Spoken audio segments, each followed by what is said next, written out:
그러면 시작하겠습니다.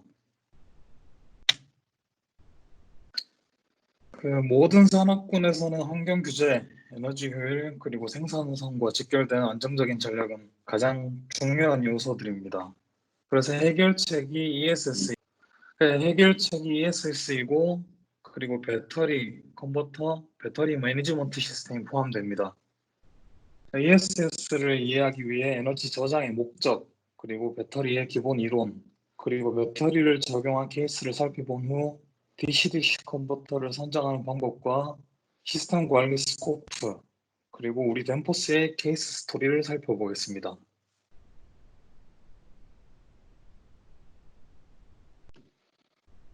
에너지 저장의 목적을 이해하기에 앞서서 파워와 에너지, 즉 누적 시간에 관한 개념을 분리하는 것이 중요합니다. 파워는 단위 세크당 전력이고 이것이 1시간 동안 유지된다고 가정할 때를 에너지, 즉 전력량이라고 합니다. 짧은 시간에 많은 전력이 필요한 것은 파워 어플리케이션, 그리고 긴 시간 동안 상대적으로 적은 전력이 필요한 것은 에너지 어플리케이션입니다. 파워 어플리케이션은 대표적으로 발전과 수매량의 균형이 필요한 선박을 예로 할 수 있으며, 그리고 태양광, 풍력 발전과 같이 일조량이나 풍량이 일정하지 못해 출력 안정이 필요한 신재생 에너지는 에너지 어플리케이션으로 분류합니다. 배터리 기본 내용의 설명에 있어 중요한 키워드를 말씀드리겠습니다. C레이트는 배터리의 사용에 있어서 중요한 요소입니다. 아래 글을 보시면 C레이트는 전류의 속도이며 방전 또는 충전하는 속도입니다. 즉 10AH1C 배터리의 경우 10A DC의 전류를 1시간 동안 방전이 가능하며 2C의 경우 20A DC를 30분 동안 방전이 가능하다는 뜻입니다. 그래프의 X축은 전격 파워이고 Y축은 방전 시간입니다. 그래서 우리 주황색인 리튬이온은 약 1kW에서 1MW의 용량을 가지며 방전 시간은 6분에서 10시간으로 형성되어 있습니다. 즉 예로 우리가 500kW 리튬이온 배터리를 선정하면 그 방전 시간을 6분에서 60분으로 C레이트, 그러니까 전류 속도를 필요에 따라 선정을 할 수가 있습니다.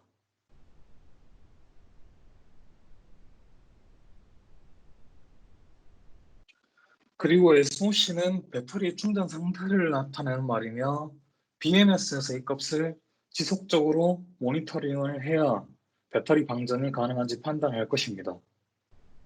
그리고 DOD는 방전 깊이인데 배터리의 수명을 계산해 볼 수 있는 중요한 키워드입니다. 그래프를 보시면 X축은 DOD, 즉 방전 깊이이며 Y축은 그 DOD에 따른 사이클입니다. 한 사이클은 한 번 방전과 충전하는 것입니다. 두 개의 그래프가 있는데 맥클란체라는 배터리 회사의 리튬이온 중 LTO와 GNMC 두 가지 타입에 관한 수명을 확인할 수 있습니다. LTO와 GNMC에 관해 간단히 좀 설명을 하면 전극판의 구성에 따라 나는 것인데 LTO는 리튬, 티타늄 화합물이고 출력은 좀 낮지만 안정성은 뛰어나며 미쯔비시 그리고 혼다와 같은 차량에 사용이 됩니다. 그리고 GNMC는 흑연, 니켈, 망간, 코발트로 전극판을 구성한 것이며 출력이 높고 수명이 길며 안정성도 상당히 높아서 BMW 그리고 닛산 자동차에 적용이 됩니다. 다시 그래프를 설명을 좀 드리면 배터리의 DOD를 30%로 방전을 진행하면 약 4만 회의 사이클이 가능하고 하루에 10회 정도의 방전과 충전을 진행한다고 가정하면 10년간 사용이 가능한 배터리입니다. 선박을 예로 들면 추진 전력, 그리고 배터리 용량, DOD, 이동 거리, 운항 시간 등의 팩터로 배터리의 수명을 우리가 유출을 해볼 수가 있습니다.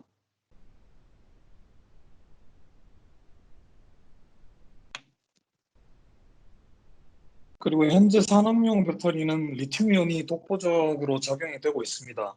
그 이유에 대해서 한번 살펴보겠습니다. 좌측 상단의 그래프는 각 배터리에 따라서 단위 킬로그램당 파워 밀도 그리고 에너지 밀도를 나타낸 것이며 분홍색 용무늬에 위치한 리튬이온이 그래프의 가장 우측 상단에 위치해 있습니다.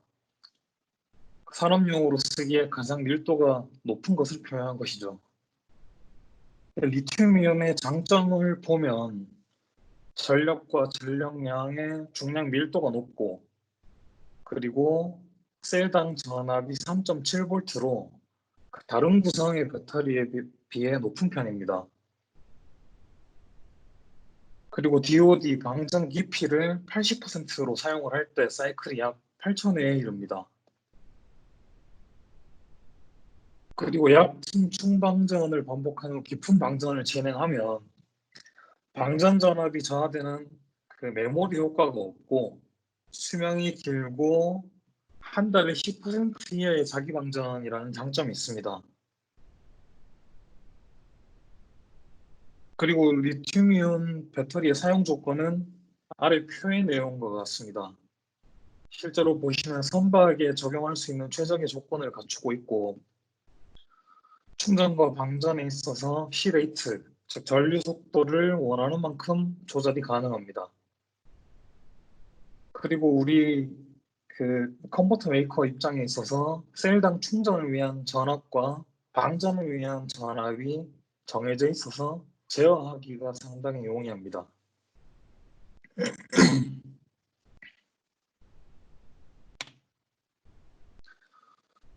지난 2017년에 네덜란드에서 진행한 덴포스 글로벌 마린 세미나에서 독일의 배터리 제조회사 레클란체의 배터리 소개 자료를 인용했습니다. 배터리의 구성은 셀, 모듈, 팩으로 나눌 수 있으며 최종적으로 그 팩을 직렬 구조로 연결해서 판넬 형식으로 설치한 것을 배터리 렉이라고 표현합니다. 최소 단위인 하나의 셀은 3.7V의 60Ah의 용량이며 이 셀을 직렬 그리고 병렬 구조로 조합해서 모듈을 구성하며 다양한 전압과 용량을 구성할 수 있습니다. 이것을 다시 직렬 또는 병렬 구조로 해서 필요한 전압과 용량을 구성합니다.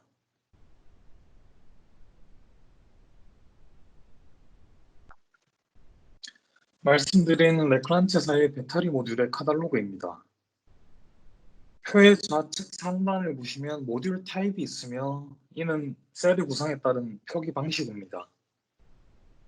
S가 직렬로 연결된 셀의 개수, 그리고 P는 병렬로 연결된 개수입니다. 4S8P 모듈은 그림과 같이 4개의 셀이 직렬로 연결되어 있고 이것을 다시 8개의 병렬로 구성하면 셀의 수는 총 32개이며 전압은 3.7V가 4개 직렬로 되어 있기 때문에 4배를 하면 16.8V이고 60Ah의 용량이 병렬로 8개가 구성이 되어 있기 때문에 480Ah입니다. 즉 이렇게 그 배터리 회사에서는 사용자의 요구에 따라서 용량 그리고 전압 그리고 사이즈 무게를 다양한 조합으로 제시를 합니다. 이 모듈을 앞서 설명드린 그 페이지에서 팩으로 구성을 하고 다시 렉으로 구성해서 선박에 적용을 합니다.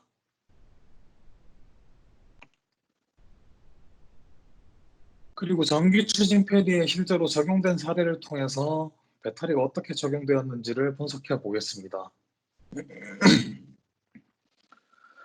우선 선박의 저온을 살펴보면 4.3MWh의 리튬이온 렉이 적용되었으며 육상에서 충전 가능한 용량은 3.9MW입니다. 그리고 추진 전력은 500kW 추진 모터가 2대, 그리고 250kW 스러스터가 2대로 총 1.5MW입니다. 이 재원을 가진 선박은 지도와 같이 A에서 출발해서 중간 기항지를 지나 B에 도착하며 각 거리가 20km이고 속도는 약 25km/h입니다.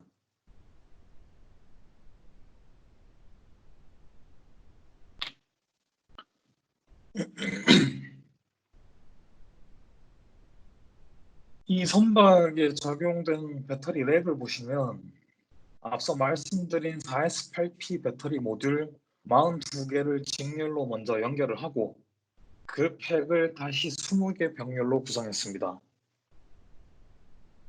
이런 조합으로 전격 에너지는 총 4.3MWh이며 전압은 613V DC를 구성합니다. 병렬 구성된 20개의 배터리에 한 개씩 DC-DC 컨버터를 적용했습니다.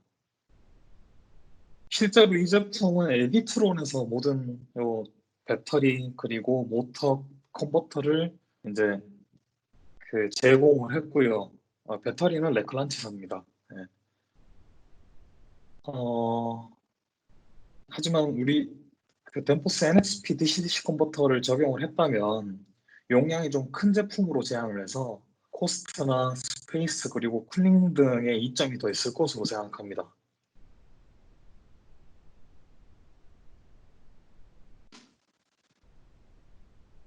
여기서 하나 좀 특이한 점이 선박의 추진이 1MW이고 스러스터가 0.5MW이고 그리고 호텔 부하까지 합해도 1.5MW가 조금 넘는데 배터리는 4.3MWh가 적용된 것입니다.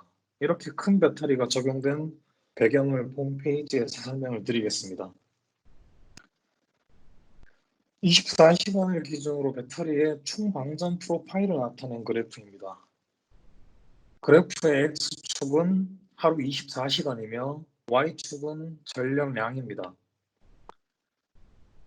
그러면 그래프는 배터리의 충전 상태로 볼 수 있고 그래프의 기울기는 충전 그리고 방전 속도 즉 CH이며 기울기가 가파르게 올라가는 것은 충전을 빨리 한다는 뜻입니다.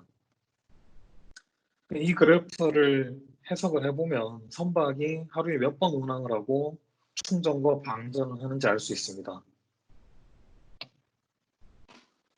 그래프상의 그래프상에 지금 차징이라고 화살표로 제가 표시를 해놓은 것을 보면 21시 30분부터 5시 45분까지는 운항하지 않고 약 8시간 동안 2.5MWh를 충전하는 것을 볼 수 있습니다. 완충 이후 5시 45분에 첫 운항을 하고 약 1시간 후에 기항지에 도착하고 다시 1시간을 운항하여 7시 45분에 목적지에 도착을 합니다. 앞서 설명드린 저원을 보면 약 50km를 2시간 동안 운항을 하며 그리고 1.36MWh를 소모합니다. 그리고 목적지에서 15분 동안 급속 충전을 합니다. 이렇게 한 사이클이 이루어지며 하루 총 7번의 사이클에 따라서 충전과 방전을 반복합니다. 4.3MWh의 배터리에 1.36MWh의 방전을 반복했으므로 DOD 방전 깊이는 약 32%에 불과합니다. 실제로 이 선박에는 GNMC 배터리가 사용이 됐고 DOD를 32%로 반복했을 때 이 사이클은 약 38,000회까지 가능하며 하루에 7번 방전을 하기 때문에 1년을 환산해 보면 약 2,500번 다시 연수로 환산해 보면 약 15년 정도가 사용이 가능하다라는 뜻입니다.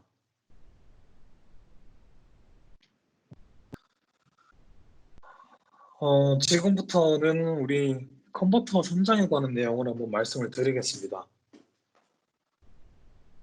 배터리는 볼티지 윈도우라는 그래프가 있는데 이 배터리 충전과 방전 제어를 위해서 우리 DC-DC 컨버터 또는 그 AFE 타입의 컨버터를 통해 얼마의 전압을 인가해 줘야 하는지를 결정하는 그래프입니다. 그래프의 X축은 배터리의 충전 상태, 그리고 Y축은 배터리에 인가해 줘야 되는 전압이며 배터리 전격 전압을 기준으로 퍼센트로 나타냈습니다. 그리고 100%를 기준으로 충전과 방전을 나누며 각 곡선은 C레이트 전류 속도에 따라 구분되어 있습니다. 앞서 선박에 적용된 배터리를 기준으로 80%가 충전되어 있는 배터리를 20%까지 6C로 방전을 한다고 가정을 할 때 배터리의 전격 전압인 613V DC의 95%에 해당하는 전압에서부터 90%에 해당하는 전압을 이 곡선에 따라서 배터리에 전압을 인가를 해줘야 되는 것입니다. 그 반대로 20%에서 80%까지 충전을 해야 할 때는 배터리 전격 전압인 613V DC의 108%에서 115%까지 배터리의 전압을 인가해 주면 됩니다.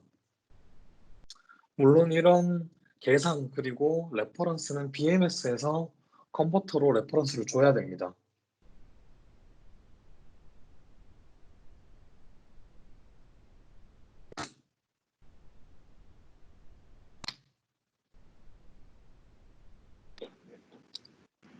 그리고 선박의 조건에 맞게 어떤 구성을 가져갈 것인지 우리가 판단을 해야 됩니다.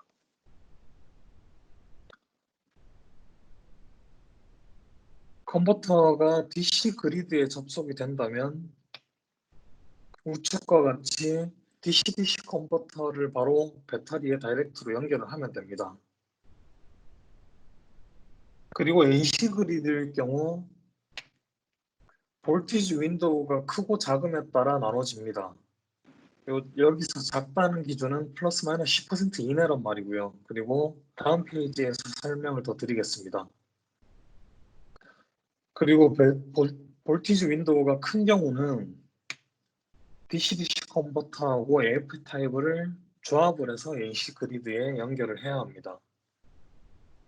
이렇게 그리드가 AC냐 DC냐에 따라서 두 가지로 먼저 크게 나눌 수가 있고, 그리고 AC 그리드에서는 AFE 타입을 바로 붙이느냐 DC-DC 컨버터를 한 번 더 거쳐서 붙이느냐의 차이가 있습니다.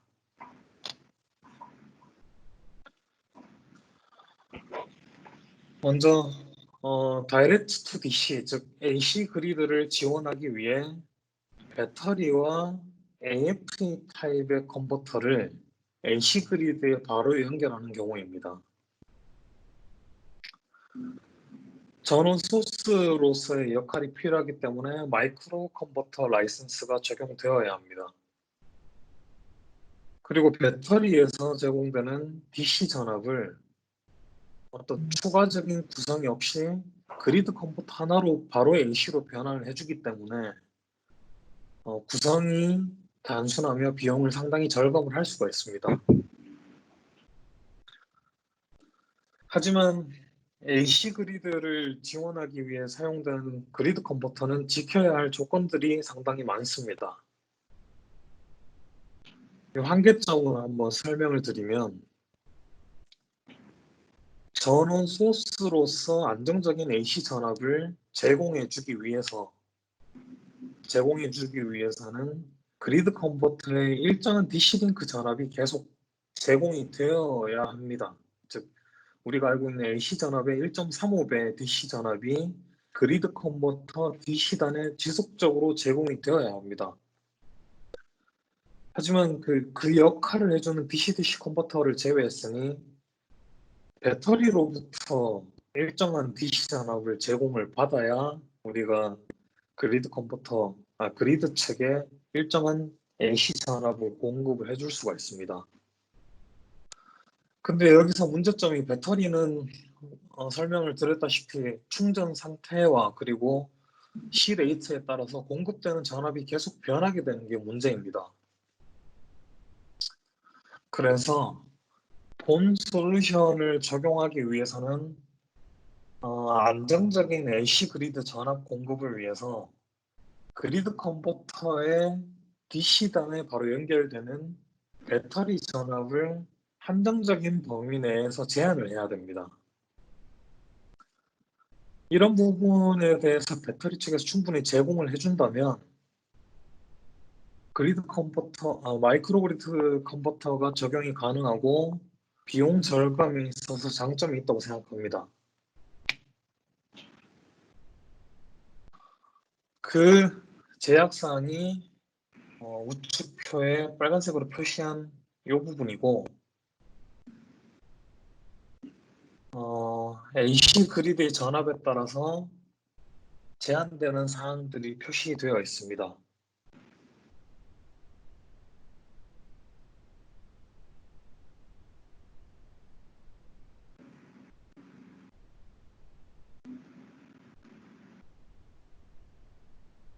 말씀드렸다시피 안정적인 AC 그리드 전압 공급을 위해서는 일정 수준 이상의 DC 전압이 그리드 컨버터에 계속 제공이 되어야 되기 때문에 배터리의 최소 DC 전압을 기준으로 계산을 합니다. 그래서 왼쪽에 그 수식들과 뭐 그림을 한번 보면 배터리의 최소 DC 전압을 기준으로 그 전력 소자의 정류 작용에 의해서 루트 2가 적용이 되고 마진 110%를 고려를 해주면 1.56에서 1.89 정도의 팩터가 결정이 됩니다. 그리고 필터에 의한 전압 강화를 고려하면 우리가 최종 그 AC 그리드의 전압을 고려해서 승합 TR의 비율을 계산을 하고 이렇게 그 원하는 AC 그리드의 전압을 공급해 주게 됩니다. 그래서 결론을 한번 말씀을 드리면 그리드 컨버터가 특정 AC 전압을 전원 소스로서 그리드에 안정적인 전압을 제공하기 위해서는 배터리로부터 일정 수준 이상의 DC 전압이 제공되어야 하고 이는 곧 배터리 운영에 제약을 줄 수가 있다는 말입니다. 그래서 모든 성능을 활용하지 못할 수도 있다는 걸 염두에 두시고 이 솔루션을 적용하시면 됩니다.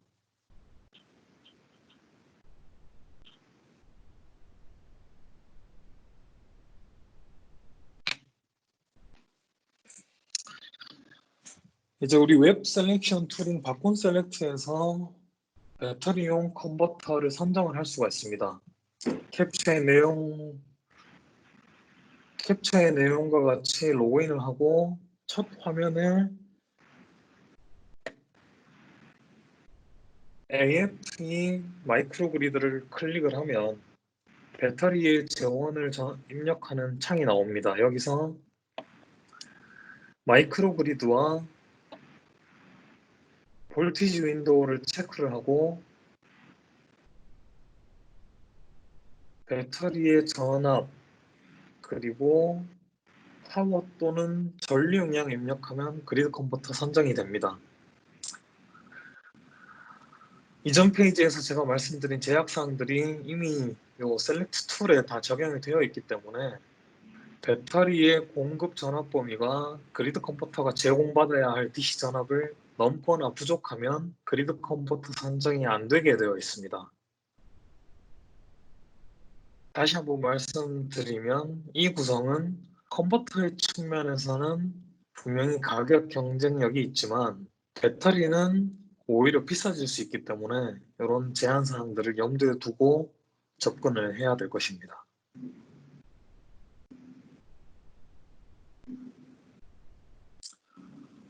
다음 구성은 그리드 컨버터와 배터리 사이에 DC-DC 컨버터를 추가한 것입니다. 안정적인 AC 그리드 전압 제공을 위해서 DC-DC 컨버터가 일정한 DC 전압을 그리드 컨버터 측에 제공을 해주기 때문에 배터리 선정에 있어서 제약이 거의 없습니다. 하지만 DC-DC 컨버터를 보시면 UVW 세상에 DC 리액터를 추가해서 그것을 다시 배터리 플러스 단에 연결을 하고 배터리의 마이너스 단은 그 전단의 마이너스에 같이 커먼을 합니다. PWM을 하기 때문에 클린한 DC가 아니라 조금 변형된 DC 전압이 만들어지고 그 피크치를 줄이기 위해서 이제 DC 리액터를 추가를 합니다. 이 DC 리액터의 L 값을 직접 계산한 내용은 우리 하이브리디제이션 가이드에 자세하게 나와 있기 때문에 참조하시면 됩니다. 수식이 좀 어렵지만 크게 개의치 않으셔도 되는 게 우리 바콘 셀렉트에 요거를 선정을 다 하면 DC 리액터의 값까지 다 계산을 하고 그에 따라 그 제공회사의 DC 리액터까지 선정이 다 되기 때문입니다. 뿐만 아니라 본 구성에는 전원 측의 LCR 필터의 하모닉 필터 커피시터를 제거하고 TR 중성점 접지를 하지 말아야 되는 이유도 가이드에 잘 설명이 되어 있습니다. 여기서 마진이나 전압 강화의 공식은 앞서 말씀드린 다이렉트 투 DC 방식과 공식이 동일하기 때문에 그 앞 페이지를 한번 참고하시면 됩니다.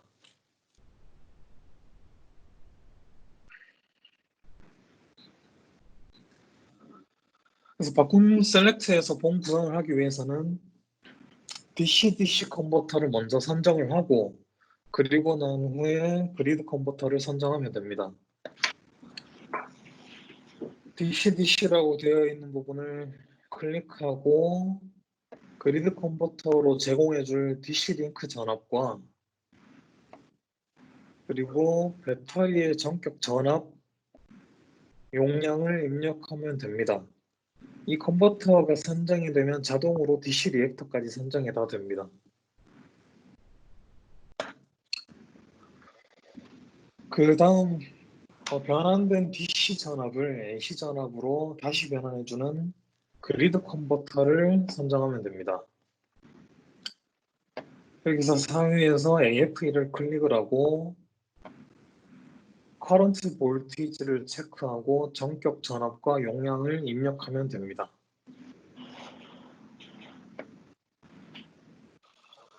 바콘 셀렉트를 통해서 제품을 선정을 하고 그리고 선정된 컨버터의 동작 특성을 그래프로 확인이 가능하고 그리고 그 결과를 PDF로 확인이 가능합니다. 그리고 또한 적용해야 하는 DC 리액터의 정보도 얻을 수가 있습니다.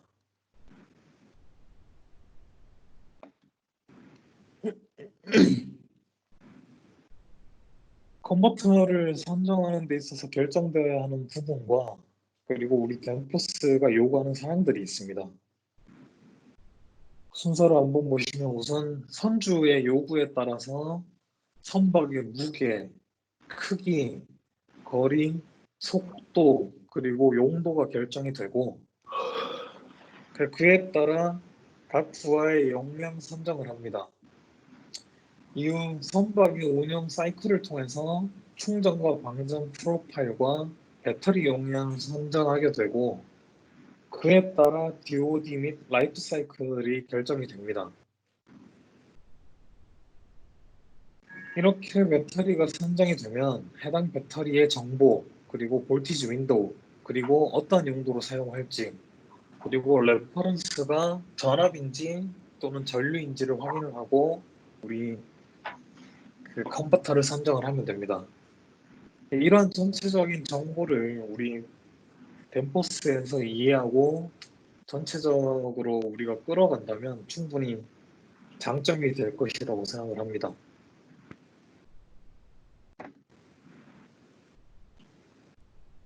그리고 전체 관리 시스템에 관해서 설명드리면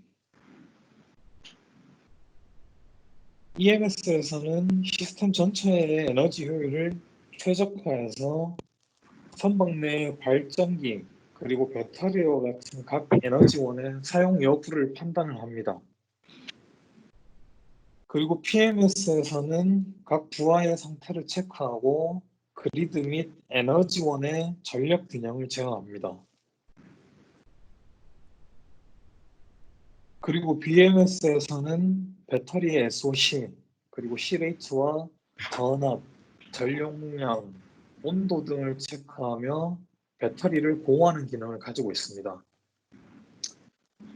BMS에서 배터리의 현재 상태를 파악하고 그리고 PMS로부터 명령에 따라 컨버터의 레퍼런스를 일가를 해서 충전과 방전을 제어하는 구성입니다.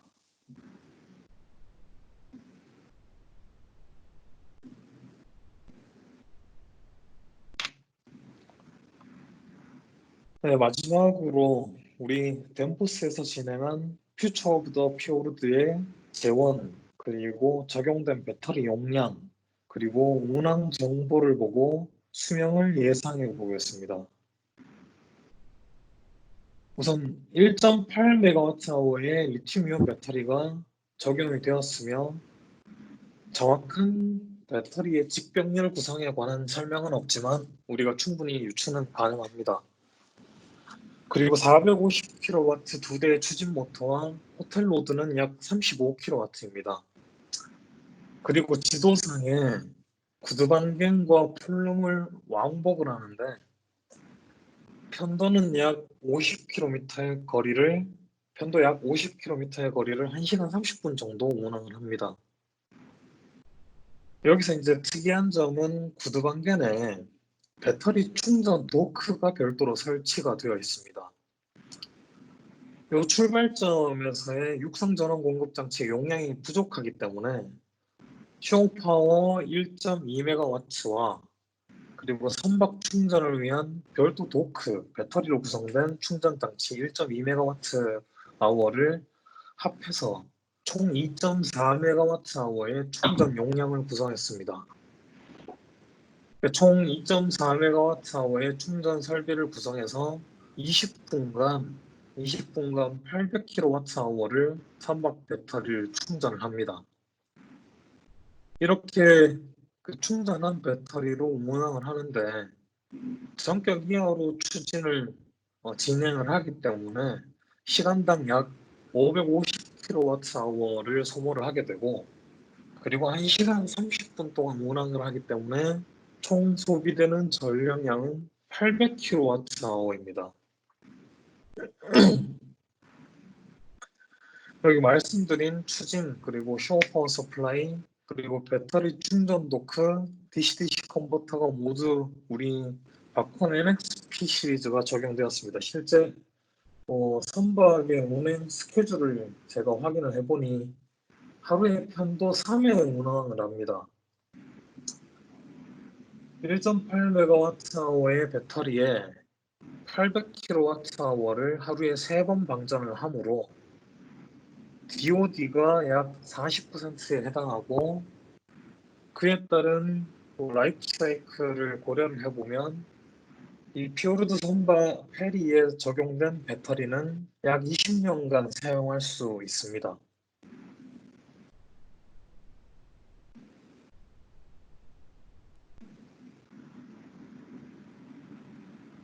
네, 이상으로 제가 내용을 가지고 에너지 저장 솔루션에 대한 발표를 마쳤습니다.